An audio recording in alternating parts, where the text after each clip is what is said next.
नमस्कार दोस्तों, आप सभी का study for UPSC PC channel में स्वागत है। आज का वीडियो थोड़ा सा लेट से आया है और रेगुलर रहेगा। कभी वीडियो ऐसा नहीं होगा कि नहीं मिलेगा, शायद कभी कुछ ऐसा हो जाए तो नहीं मिले, वो अलग चीज़ है। बाकी आपको डेली वीडियो मिलेगा और क्वालिटी वीडियो की कभी कॉम्प्रोमाइज़ नहीं किया जाता इससे। कम से कम मैं नहीं करता हूँ, कभी भी नहीं, नेवर। एक भी आपको ऐसा वीडियो नहीं मिलेगा जो आपके काम का ना हो और आपने उससे कुछ सीखा ना हो। ओके, तो चैनल को सब्सक्राइब कर लीजिए अगर आप नए हैं तो। आज हम लोग बात करेंगे जिस विषय की, डिटेल में बात करेंगे। ओके, वो सब्जेक्ट आपके पीटी और मेंस, इन दोनों में गेम चेंजर होता है। पीटी में 3 सब्जेक्ट मुख्य रूप से आप अगर पढ़ के जाते हैं और थोड़ा बहुत भी बाकी सब्जेक्ट पढ़ के जाते हैं सही स्ट्रेटजी अपना के, तो पूरी संभावना रहती है कि आपका पीटी हो जाएगा। एक है आपका हिस्ट्री, एक है साइंस और तीसरा होता है करंट अफेयर। बार बार मैंने बताया है, इन तीनों को मिला के 80+ में सवाल रहते हैं। हिस्ट्री में 30 के करीब में सवाल रहते हैं, कभी कम ज़्यादा हो जाता है तो 4-5। साइंस में 30 के करीब में रहते हैं और करंट अफेयर के 30 के करीब में रहते हैं। इन तीनों को अगर आप मिलाएंगे तो अच्छा खासा वेटेज पेपर का 60% ज़्यादा वेटेज कवर हो जाता है। तो बाकी सब्जेक्ट में थोड़े बहुत भी अगर पढ़ के जाते हैं, निगेटिव मार्किंग को आपको बचाना होता है। और ये कभी नहीं होता है कि साइंस के आप 30 के 30 सवाल सॉल्व कर लेंगे, हिस्ट्री के 30 के 30 सॉल्व कर लेंगे, ज्योग्राफी के 10 के 10 सॉल्व कर लेंगे, ऐसा नहीं होता है। इसलिए लोग सभी सब्जेक्ट को पढ़ते हैं। हाँ, लेकिन पीटी निकालने के लिए फोकस ज़रूर करते हैं कि हिस्ट्री, साइंस और करंट अफेयर आपका गलत ना हो। तो आज हम लोग बात करने वाले हैं हिस्ट्री की। डिटेल में एक एक चीज़ पर बात करेंगे। पीटी में कैसे काम आएगा, मेंस को लेकर कैसे क्या पढ़ें, और जो मेंस के आंसर राइटिंग होता है वो किस प्रकार से किया जाता है इसका। ओके, अगर 67वीं बीपीएससी तक का अगर देखेंगे आप ट्रेंड 67th तक का, तो ये बिल्कुल ऐसा आता था कि हिस्ट्री के पीवाईक्यू पढ़ के जाइए और आप सारे के सारे सवाल सॉल्व कर देंगे। 68वीं भी कदाचित अगर 30 सवाल पूछे गए हैं तो उसमें से करीब में 15 से 18 सवाल तो कम से कम ऐसे थे ही जो पूरा का पूरा पीवाईक्यू से उठाकर कॉपी पेस्ट कर दिया गया था। बाकी करीब में 15 से 12 ऐसे सवाल थे जो उन्होंने कोशिश किया था नए सवाल बनाने की, और वो जो 15 से 12 18 सवाल थे नए वाले, उन्हीं में बच्चों को दिक्कत आई है। तो पूरा पहले पेपर एनालिसिस करते हैं 68वीं वाले में। उसके बाद से मेंस के कुछ आपको मैं बताऊंगा कि कहाँ क्या पढ़ना होता है, क्या सिलेबस होता है। सवाल मैं दिखा देता हूँ आपको। वैसे 68वीं तो दिया ही है आप लोगों को पता ही होगा कैसे क्या सवाल आया हुआ था, लेकिन फिर भी एक बार मैं दिखा देता हूँ आपको। जैसे नमक सत्याग्रह के बारे में पूछा गया है, श्री कृष्ण सिंह जी के बारे में पूछा गया है। उसके बाद से चंपारण सत्याग्रह हो गया, ये बख्त मियाँ वाला। इसी सवाल को लेकर सब लोगों ने हल्ला मचाया हुआ कि कहाँ से पूछ ले, कौन सी किताब पढ़े। ऐसा कुछ नहीं है, जो आप पढ़ रहे हैं उसी को पढ़ना है। एक आध सवाल ऐसा आएगा ही आपके एग्ज़ाम में जो कहीं नहीं मिलेगा आपको, और उन सवालों के पीछे अगर भागने लग गए आप तो तब तो किताब पढ़ना कभी आपका ख़त्म ही नहीं होगा, क्योंकि हर साल अलग अलग किताब से एक आध सवाल उठा कर लाएगा आयोग। कितनी किताबों को आप पढ़ेंगे। और सहयोग आंदोलन के बारे में पूछा गया है। 1906 में आयोजित भारतीय राष्ट्रीय कांग्रेस के कलकत्ता अधिवेशन के बारे में पूछा गया है, और होम रूल लीग आंदोलन के बारे में पूछा गया था। स्वदेशी आंदोलन के बारे में पूछा गया था। चौरी चौरा कांड वाला था एक। इसी तरह से अगर आप सारे सवालों को ध्यानपूर्वक देखेंगे तो मॉडर्न हिस्ट्री के सवाल यहाँ पर ज़्यादा मिलेंगे आपको, और एंशियंट के थोड़े से कम थे लेकिन कम थे अगर कंपेयर करेंगे तो, और मिडेवल के थोड़े से कम थे। यानी कि अगर हम लोग पीटी का सबसे पहले बात करते हैं हिस्ट्री में पीटी की सबसे पहले बात करेंगे। पीटी में मॉडर्न हिस्ट्री से सवाल अधिक रहते हैं। ओके, एंशियंट में और मिडेवल, इन दोनों से कंपेयर करें तो सवाल थोड़े से कम रहते हैं, लेकिन इन दोनों का महत्व भी उतना ही है जितना मॉडर्न का है। क्योंकि बिहार स्पेशल सवाल जो आपके गलत होते हैं वो एंशियंट में से अधिकांश लोग गलत कर लेते हैं, या तो फिर मिडेवल में से बिहार स्पेशल पूछता है तो लोग गलत कराते हैं। मॉडर्न हिस्ट्री तो बिहार स्पेशल सब रट के जाते ही हैं। हिस्ट्री में आपका एक और सेक्शन होता है बिहार स्पेशल का, जिनको नहीं पता हो मैं बता दूं। बिहार स्पेशल से सवाल पूछे जाते हैं जिसमें बिहार का कोर इतिहास, बिहार का मिडेवल इतिहास, बिहार का एंशियंट, बिहार का मॉडर्न, आफ्टर इंडिपेंडेंस भी बिहार के कितने सारे सवाल पूछ लिए जाते हैं आपसे। तो हिस्ट्री को जब भी हमें तैयार करना पड़ेगा तो हम मॉडर्न हिस्ट्री को तैयार करेंगे, एंशियंट को तैयार करेंगे, मिडेवल को तैयार करेंगे, और बिहार स्पेशल इन तीनों में मिक्स होगा। ओके, समझ में आ रही है चीज़ें। लेकिन यहाँ पर एक चीज़ थोड़ा सा परिवर्तन की चीज़ है। मेंस में सिर्फ और सिर्फ आपका मॉडर्न के 1850 के बाद का हिस्सा पूछा जाता है मेंस एग्जामिनेशन में। ये क्लियर हो गया होगा। एंशिएंट के कुछ टॉपिक जैसे हो गया पाल कला, पाल, मौर्य, इनका आर्ट पूछा जाता है। पाल और मौर्य के आर्ट पर हर दूसरे सवाल अभी तक सवाल आए हैं। अभी तक सिलेबस में भी ये टॉपिक लिखा हुआ है और इसके बाहर के सवाल नहीं आए हैं अभी तक। इस बार आएगा आपका शॉर्ट आंसर में, कुछ कुछ सवाल देखने को मिल सकते हैं, लेकिन सिलेबस से बाहर तो नहीं ही पूछेगा। मिडिवल हिस्ट्री जो है ये आपका उसमें नहीं है, आपके मेंस एग्जामिनेशन में इसको नहीं है, नहीं लिखना है। एंशिएंट भी मेंस एग्जामिनेशन में नहीं है, बस उसका आर्ट का कुछ कुछ जो प्रमुख डायनेस्टी है उनके आर्ट को आपको पढ़ना है। तो अगर हम पीटी की तैयारी की बात करें तो पीटी की तैयारी के लिए हिस्ट्री के 3 स्तर होते हैं। सबसे पहले आप बुक्स पढ़ेंगे, बुक्स पढ़ने के बाद उसके एमसीक्यू ट्राई करेंगे। एमसीक्यू में एक टेस्ट के माध्यम से आप ट्राई करेंगे और एक इसके माध्यम से पीवाईक्यू। ओके, तीसरा होता है आपका रिवीजन का स्तर। पीटी का यही फॉर्मूला होता है। बुक कौन कौन से पढ़ना है, अब उस पर आते हैं। 3 स्टेज बता दी है मैंने पीटी का, ध्यानपूर्वक सुनिएगा, कहीं भी इस तरह का कंटेंट नहीं मिलता है आपको।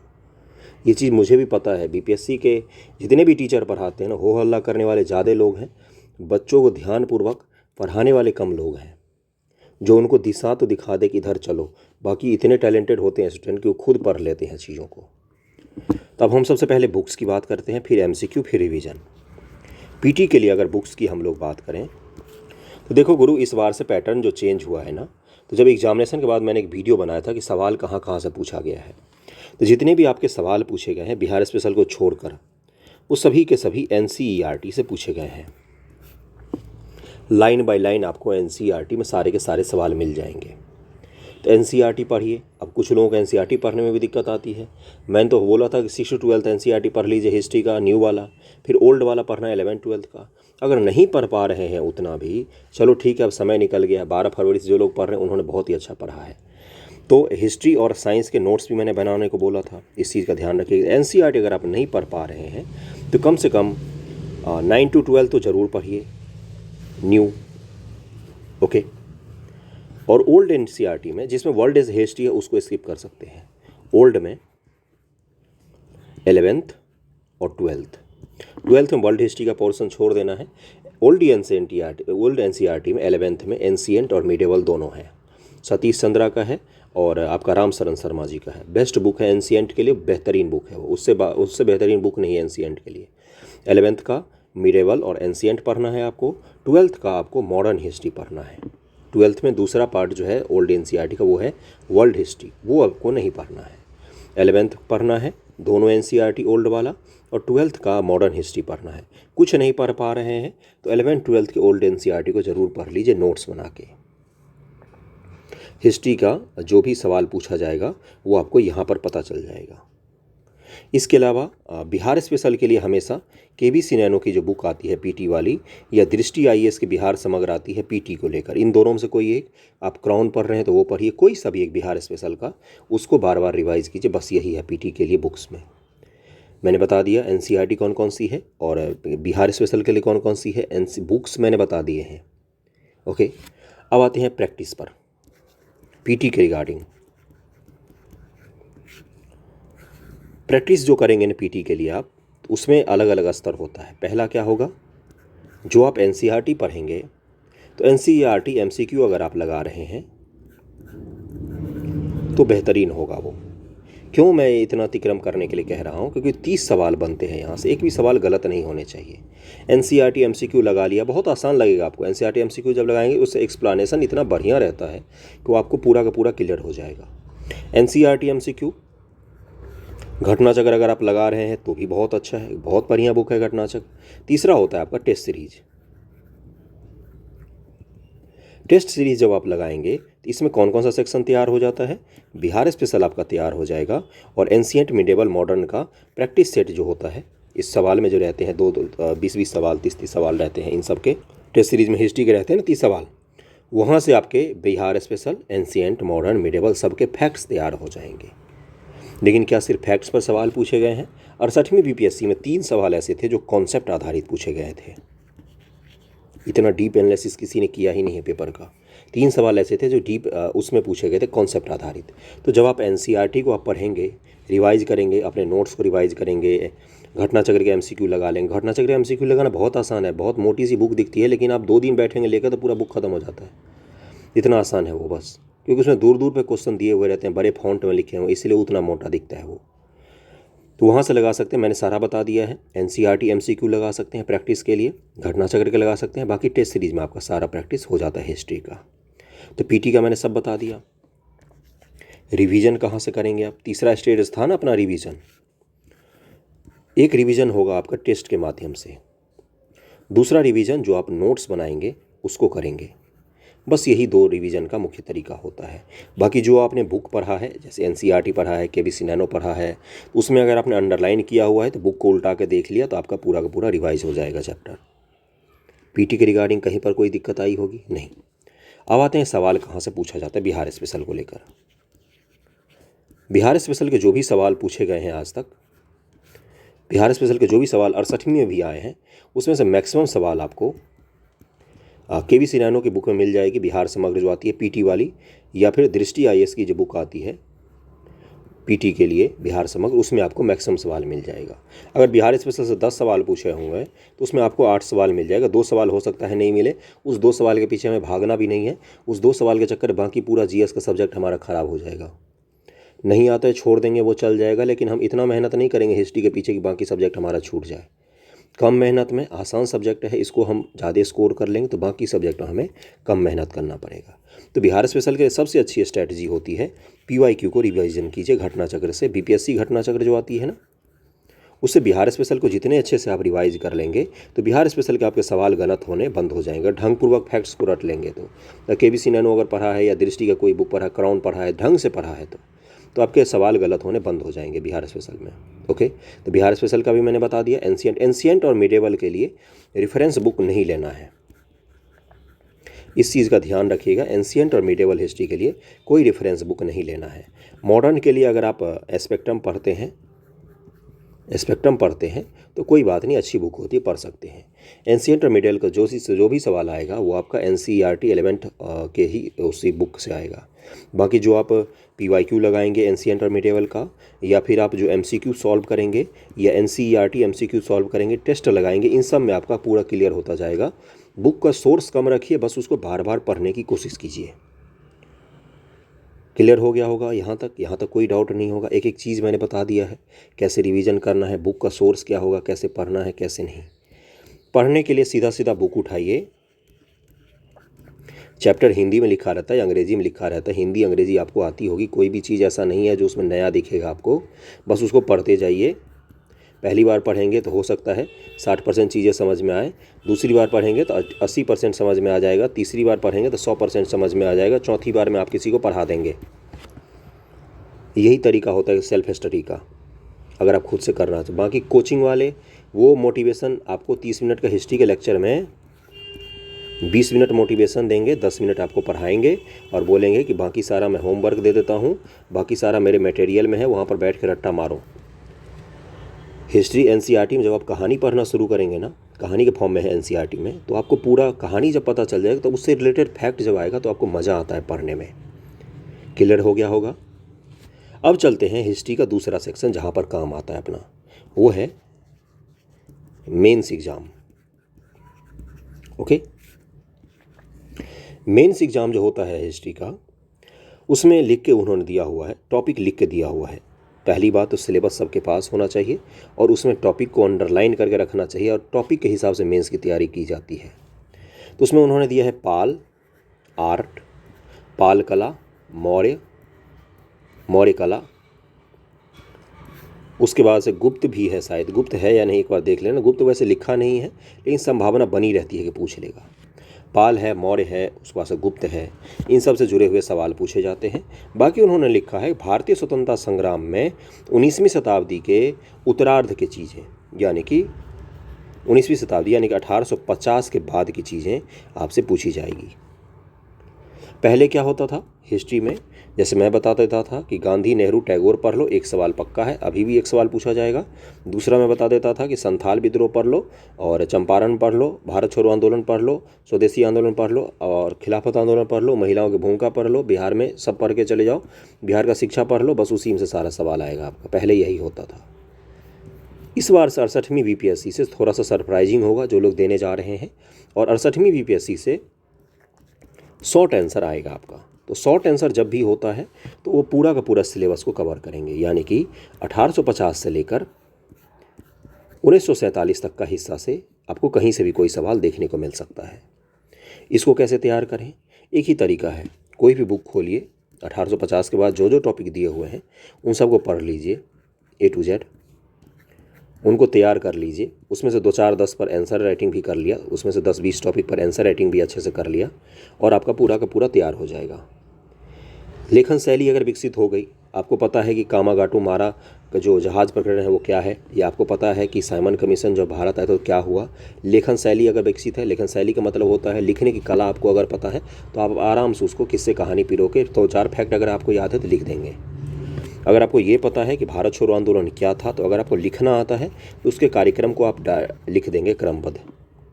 तो सबसे पहले किस पर फोकस होना चाहिए? सबसे पहले फोकस होना चाहिए बुक रीडिंग पर। सबसे पहले आपको पढ़ना है, उसके बाद लिखने पर आना है। ऐसा मत कीजिएगा कि दिन भर PYQ को सॉल्व पेपर खरीद के ले आए हैं, उसको देख देख के कॉपी में छाप रहे हैं और आप सोचेंगे कि आपकी तैयारी हो रही है। ये भ्रम की स्थिति होती है। जब आपको लगता है कि आप मेहनत बहुत कर रहे हैं, सुबह से शाम लिख रहे हैं, लेकिन आपकी तैयारी नहीं होती, ये भ्रम की स्थिति होती है। ऐसा में कभी तैयारी नहीं होता है। सबसे पहले ज़रूरी होता है कि आप सिलेबस को पढ़िए, पढ़ने के बाद लिखिए।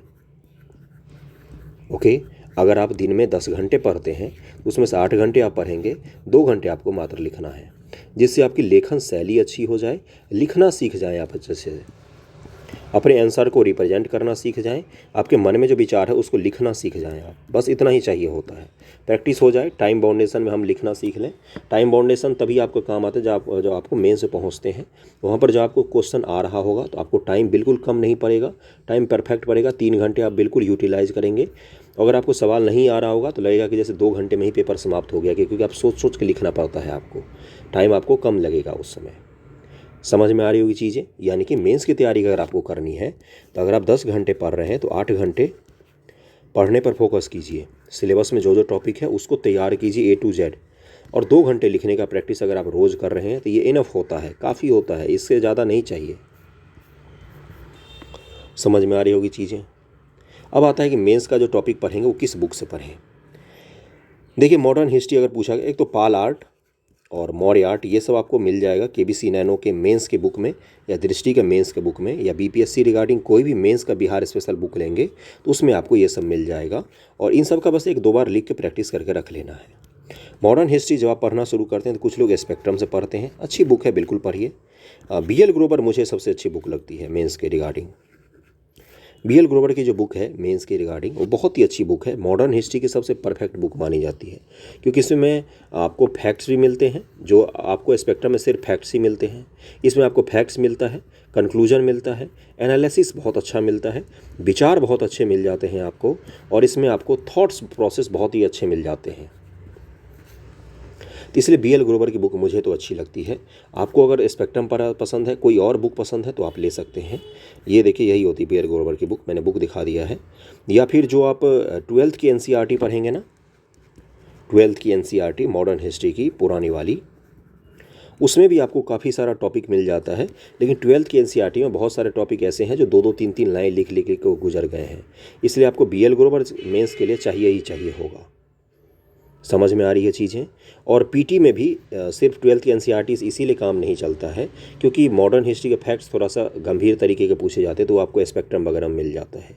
तो मेंस के रिगार्डिंग BL ग्रोवर की बुक आप पढ़ सकते हैं, और उसमें आपको टॉपिक सिलसिलेवार मिल जाता है। 1850 के बाद की सारी घटनाएं, सारे एक्ट मिल जाते हैं, एक्ट बनाने के पीछे क्या कारण थे वो भी आपको मिल जाते हैं। और एक्ट के अलावा जितने भी टॉपिक हैं उनके एनालिसिस भी मिल जाता है कि इतिहासकार क्या बोलते हैं, किस तरह से चीज़ें शुरू हुई, बिहार की शिक्षा क्या थी, उदारवाद क्या था, उग्रवाद क्या था, स्वदेशी आंदोलन क्या था, विभाजन क्या था, कांग्रेस का लखनऊ पैक्ट क्या था, चंपारण आंदोलन, उसके बाद से खिलाफत आंदोलन, रॉलेट सत्याग्रह, सब कुछ आपको एक लाइन से मिल जाता है। और इसी लाइन से ही पढ़िएगा। हिस्ट्री को कभी ऐसा मत कीजिएगा कि आज स्वदेशी पढ़ लिया तो कल जाके आप पढ़ रहे हैं चंपारण सत्याग्रह। नहीं, हिस्ट्री को हमेशा लाइन में पढ़िएगा, क्रमबद्ध तरीके से पढ़िएगा। ओके। और बिहार स्पेशल के रिगार्डिंग जो भी सवाल आते हैं, जैसे बिहार के किसान आंदोलन, बिहार में स्वामी सहजानंद जी की भूमिका, और उसके बाद से और जो सवाल आते हैं बिहार में, जैसे आगे आपका महिलाओं की भूमिका, इन सब से संबंधित जो सवाल आते हैं वो सब आपको बिहार स्पेशल के बुक में किसी में भी मिल जाएगा। टॉपिक वाइज बिहार बीपीएससी के लिए जो आप दृष्टि की बुक लेंगे ना, उसमें भी आपको मिल जाता है पूरा का पूरा। अब आते हैं प्रैक्टिस कहाँ से करें। हिस्ट्री मॉडर्न मेंस के लिए प्रैक्टिस से पहले मैंने क्या बताया है, बुक रीडिंग बहुत ज़रूरी है, उसके बाद ही आप प्रैक्टिस पर आएँ। डायरेक्ट PYQ सॉल्व लेकर प्रैक्टिस करने बैठेंगे तो यकीन मानिए आपकी लगेगा कि आप बहुत अच्छा तैयारी कर रहे हैं, दिन भर मेहनत कर रहे हैं, लेकिन हाथ कुछ नहीं लगेगा आपको। यही सच्चाई है। सबसे पहले पढ़ना ज़रूरी होता है, फिर लिखना ज़रूरी होता है। अगर आप बिना बुक पढ़े PYQ सॉल्व कर रहे हैं, देख देख के लाइन बाय लाइन लिख के मुझे भेज रहे हैं, और मैं भी बोल रहा हूँ बहुत अच्छा लिखा है, वाह क्या शानदार लिखा है, तो इस तरह से आप भ्रम में जिएंगे और एक दिन भ्रम टूटेगा, फिर आपको अच्छा नहीं लगेगा। इसलिए सबसे पहले ज़रूरी है कि आप बुक को पढ़ लीजिए, टॉपिक वाइज रिवाइज कर लीजिए, उसके बाद आइए PYQ सॉल्व करने के लिए। आप UPSC और UPPSC और BPSC इनके PYQ को सॉल्व कर सकते हैं। अच्छे से देख कर सॉल्व कर लिए। देख कर के मेरा मतलब ये नहीं कि जो सॉल्व पेपर है उससे देख कर सॉल्व करना है, बुक से मदद लेकर सॉल्व कीजिए। बुक में 4 पॉइंट दिया हुआ है, उसको लिखने की कोशिश कीजिए अपने शब्दों में, है ना। इसी तरीके से लिखा जाता है, पढ़ा जाता है। ओके। PT का भी मैंने बता दिया है, मेंस का भी मैंने बता दिया है, पूरा का पूरा मैंने A to Z बताने की कोशिश की है कि कहीं से कुछ भी ना छूटे। PT का सब कुछ बुक सोर्स सब कुछ बता दिया, मेंस का भी बता दिया। हिस्ट्री के रिगार्डिंग बहुत सारे मैसेज वगैरह आ रहे थे, इसीलिए ये बताना पड़ा है मुझे। ओके। तो आज का वीडियो यहीं पर समाप्त होता है। वीडियो कैसा लगा है ज़रूर बताइएगा, मुझे फीडबैक दीजिएगा। और आज का जो सवाल है वो मैं ग्रुप में अभी पोस्ट कर दूंगा, तो आपको वहाँ से मिल जाएगा। आप उस सवाल को लिखने की कोशिश कीजिएगा। Okay. Thank you so much आप सभी का।